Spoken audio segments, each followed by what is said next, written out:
अस्सलामुअलैकुम जी। मैं हूं मोहम्मद अब्बास मुसाफिर। मेरे वालिद मोहतरम सेठ मोहम्मद बशीर साहब सैरो सियाहत और पंजाबी शायरी से बहुत शगफ रखते थे। हमारी सारी फैमिली फैसलाबाद शिफ्ट हो गई। हमने वहाँ अपना घर बना लिया। मेरी वालदा साहिब फराश थी, वहाँ जाके वो मज़ीद बीमार हो गई। सब ने फैसला किया हमें वापस गुजरांवाला चला जाना चाहिए।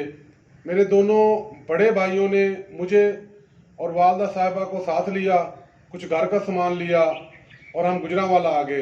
वालिद साहब फैसलाबाद में अकेले थे।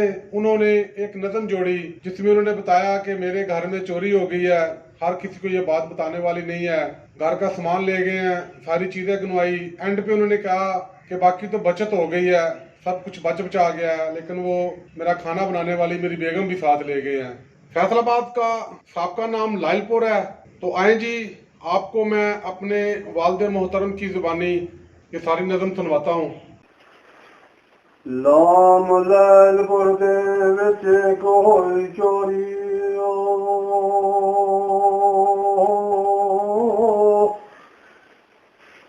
ते आम खास ली गल सुनाण वाले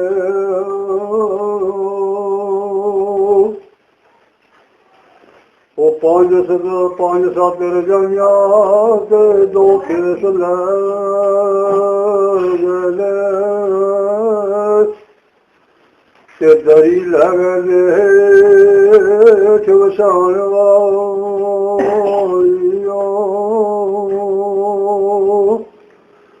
वो सने तवा ते चुल्हा परात लै गए पर बत्ती लै गए अग जलाण वाले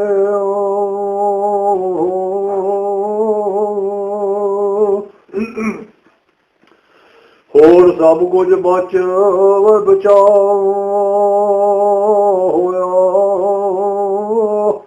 पर बुढ़ी लै गए रोटियां पकाउण वाले